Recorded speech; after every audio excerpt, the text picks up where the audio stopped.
Ang pinakamalaking talon sa mundo, habang ang karamihan ay iniisip ang mga kilalang talon tulad ng Angel Falls sa Venezuela o Victoria Falls sa Africa. Ang pinakamalaking talon sa mundo ay matatagpuan sa ilalim ng dagat, matatagpuan sa pagitan ng Greenland at Iceland. Ang Denmark Strait Cataract, ang pinakamalaking underwater waterfall sa mundo. Nabubuo ito sa pagtatagpo ng malamig at mabigat na Arctic water mula sa Greenland Sea at mas mainit na tubig mula sa Erminger Sea.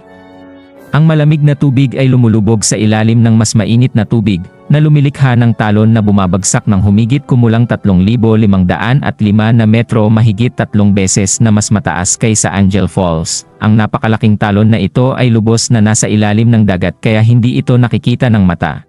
Kinakailangan ang mga advanced oceanographic tools tulad ng deep sea submersibles at sonar imaging upang matukoy at mapag-aralan ito. Ang talon na ito ay pinapagana ng pagkakaiba ng temperatura at alat sa pagitan ng dalawang masa ng tubig. Ang flow rate ng Denmark Strait Cataract ay tinatayang 5 milyong cubic meters per second o humigit kumulang 50,000 beses ang daloy ng Niagara Falls. Mahalaga ang underwater waterfall na ito sa thermohaline circulation ng karagatan, na may malaking impluensya sa pandaigdigang klima at distribusyon ng sustansya. Ang Victoria Falls ay tanyag sa mga palaging bahaghari nito, na makikita kahit araw o gabi. Ang Moon View, isang bahaghari na makikita sa gabi, ay isa sa mga bihira at mahiwagang fenomena nito. Ang Moon View ay dulot ng moonlight na tumatagos sa ulap ng tubig, ngunit ang eksaktong kondisyon, tamang anggulo ng ilaw, kapal ng mist, at yugto ng buwan ay napakabihira. Tuwing tagtuyot, karaniwang mula Setyembre hanggang Nobyembre, nawawala ang ilang bahagi ng talon. Ang daloy ng Zambezi River ay humihina, na nagbubunyag ng malalawak na batuhan na karaniwang natatakpan ng tubig. Ayon sa alamat ng mga katutubo, nagpapahinga ang ilog sa panahong ito.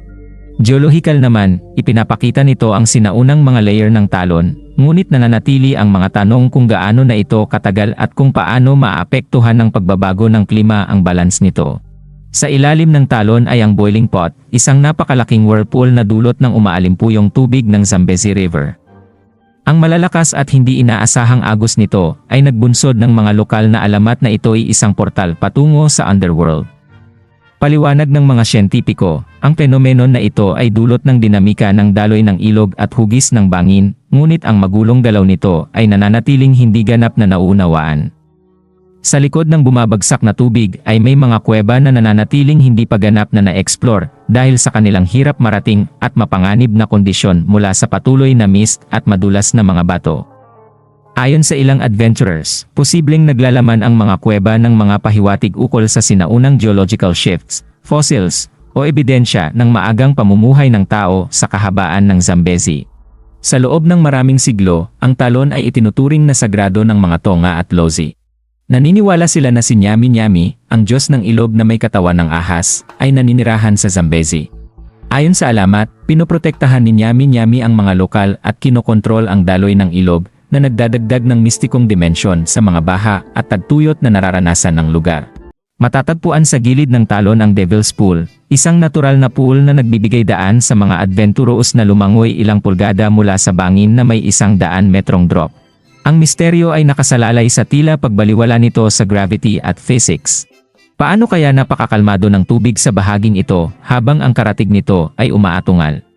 Ipinaliwanag ng mga siyentipiko na ito ay dahil sa mga nakalubog na bato na lumilikha ng kalmadong agos, ngunit ang eksaktong pagkabuo nito ay nananatiling isang palaisipan na bunga ng libu-libong taong geological evolution.